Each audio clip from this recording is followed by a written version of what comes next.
যেসব দরজা থেকে আপনি ফিরে এসেছেন অসহায় অবস্থায়, সেসব দরজার ঠিকানা কখনোই ভুলবেন না। ভবিষ্যতে কোনো অচেনা রাস্তায় পথ হারালে অসুবিধা নেই, কিন্তু আপনার চিনে রাখা উচিত যে কোনো রাস্তায় আর কোনোদিনও পা বাড়ানো যাবে না। যেখান থেকে একবার তুচ্ছ তাচ্ছিল্য নিয়ে ফিরে এসেছেন, সেখানে আর কখনোই ফিরে তাকানো উচিত না। কি তাকাবেন? আসসালামু আলাইকুম, কেমন আছেন সবাই? নতুন আরও একটি ব্লগ ভিডিওতে আপনাদের সবাইকে আরও একবার স্বাগত জানাই। কাছে এবং দূরে, দেশ এবং দেশের বাইরে যে যেখান থেকে আমার আজকের ভিডিওটি দেখছেন, আশা করছি আল্লাহর রহমতে সবাই ভালো আছেন। আমরাও আলহামদুলিল্লাহ ভালো আছি। নতুন আরও একটা দিনের জন্য আল্লাহ তাআলার কাছে অনেক অনেক শুকরিয়া আদায় করি। মৃত্যু কখনো বলে কয়ে আসে না, হুটহাটি চলে আসে। তবে যেহেতু নতুন আরও একটা সকাল দেখতে পেরেছি, সেটার জন্য আল্লাহ তাআলার কাছে অনেক অনেক শুকরিয়া আদায় করছি।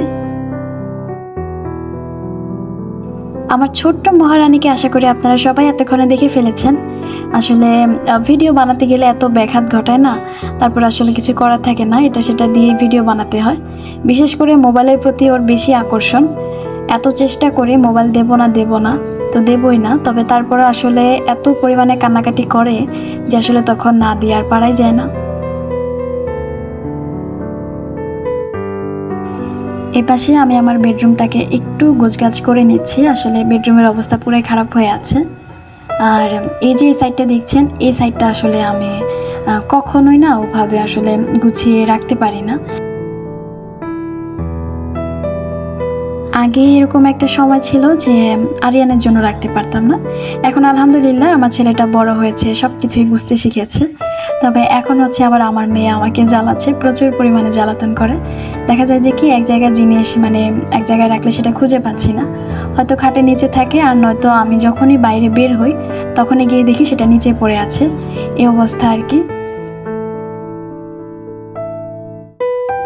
এই সাইডটাকে কেন জানি আমি খুব একটা বেশিক্ষণ সময় নিয়ে গুছিয়ে রাখতে পারি না। দেখা যায় যে এই যে এখন সুন্দর করে মুছে টুছে গুছিয়ে রাখছি, একটু পরে দেখা যাবে কি আমার মেয়ে এসে সব কিছু আবার অগোছালো এলোমেলো করে দিয়েছে। আর এই যে বর্তমানে যে স্প্রেটা দেখছেন, এটা কিন্তু আসলে আমি সব সময় একদম ঘরটা পরিষ্কার করার পর হচ্ছে এভাবে স্প্রেটা দিয়ে রাখি। এতে করে হচ্ছে ঘরের মধ্যে খুব সুন্দর একটা স্মেল ছড়িয়ে থাকে।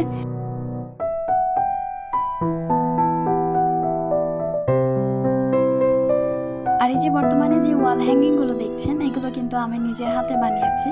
আমার বাসায় একটা কার্টুন ছিল এমনিতে খালি পড়ে, তো ভাবলাম ফেলে দিয়ে লাভ কি, কাজে লাগিয়ে নিই। তাই তো কেমন হয়েছে অবশ্যই কমেন্ট করে জানাবেন।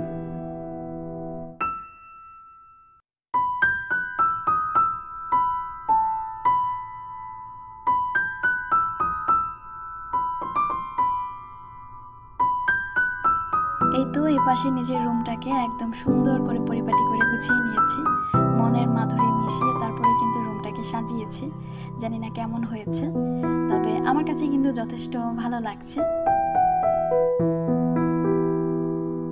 আমি আমার অনেক আপুদেরই কোয়ালিটিফুল ভিডিও দেখি, তো ওই টাইপের ভিডিও দেখে আসলে কখনো আমি আফসোস করি না যে তার এটা আছে আমার কেন এটা নেই।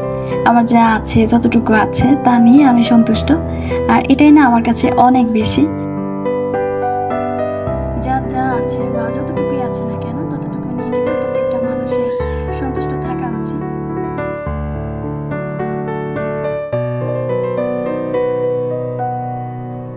এখন প্রায় সকাল আর দুপুরের মাঝ বরাবর একটা সময়। এই সময়টাতে আমি সবসময় ইয়ানাকে হালকা পাতলা একটা নাস্তা দিয়ে থাকি। আর এই যে বর্তমানে দেখছেন, এখানে কিন্তু আমি আজকে ওকে একটা কলা, সেই সাথে একটা কেক আর হচ্ছে কয়েক পিস পটাটা বিস্কিট দিয়েছি।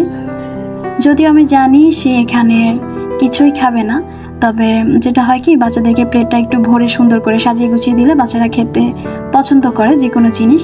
তো আমিও সেটাই করেছি। তবে এই যে এখানে দেখছেন, ওই এক পিস বিস্কিট নিয়েছি, এটাই আর কি, আর কিছুই সে খায়নি।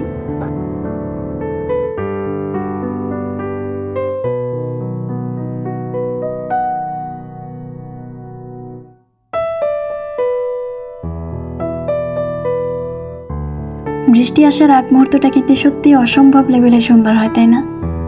আমার বারান্দা থেকে কিন্তু এই জিনিসটা অনেক ভালোভাবেই দেখা যায়।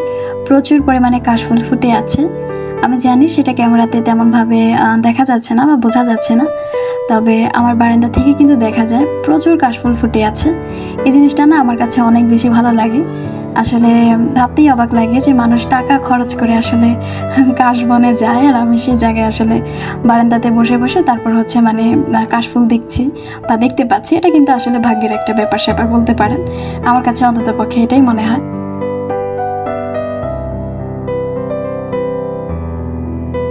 আমাদের এখানে কিন্তু আজকে প্রচুর পরিমাণে ঝড় বৃষ্টি হয়েছে, আর যা একটা গরম পড়েছিল ওই মাঝখান দিয়ে, তবে আজকে অনেকটাই শান্তি পেলাম, কারণ অনেক দিন পর হচ্ছে আমাদের এখানে ঝড় বৃষ্টি হয়েছে। আমি জানি না আমাদের এই এলাকাটা জানি কীরকম একটা এরিয়াটাই জানি খুব অদ্ভুত লেভেলের, মানে এখানে বৃষ্টি হয় না বললেই চলে আর কি, এরকম একটা অবস্থা। যাই হোক বন্ধুরা, অনেক ঝড় বৃষ্টি কাশফুল বাতাস সব কিছুই দেখে ফেলেছি। হুট করেই ঘর থেকে বের হয়ে মনে হলো হায় হায়, আমি তো এখনো দুপুরে রান্না বান্নাই করিনি। তাই দ্রুত গতিতে রান্নাঘরে চলে এলাম। যদিও আজকে ভেবেছিলাম প্রথমে ইলিশ মাছ রান্না করব, পরে আবার ভাবলাম আমার ছেলে একদমই ইলিশ মাছ খেতে পারে না, কারণ সে কাটাই বাছতে পারে না, আর কাটা যদি তাকে বেছে আমি খাওয়াতে যাই তাহলে অনেকটা সময় লেগে যাবে। তাই ভাবলাম আজকে তার পছন্দ অনুযায়ী আমি এখানে আজকে মাংসটাই রান্না করে নিই, সেই সাথে না হয় একটু করলা ভাজি করে নেব। তো এই তো এখানে হচ্ছে আমি মাংসটা রান্না করে নিচ্ছি।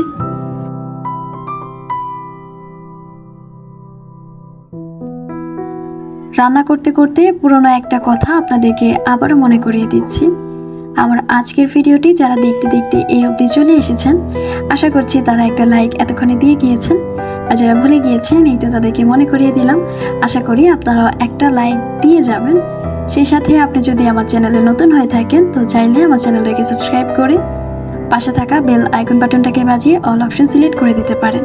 আর আপনি যদি এই কাজটা অলরেডি করে থাকেন তো আপনাকে অসংখ্য ধন্যবাদ জানাই।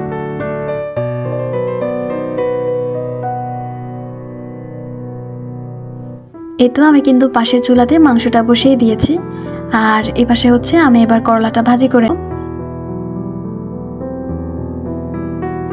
পৃথিবীতে এমন অনেক মানুষ আছে, দেখবেন কি তারা আপনার সুসময়ে পাশে এসে দাঁড়াবে ঠিকই, তবে আপনার দুঃসময়ে তারা কখনোই পাশে এসে দাঁড়াবে না। হাজারটা বাহানা দিয়ে আপনার থেকে তারা 100 মাইল দূরে থাকবে বা দূরে চলে যাবে।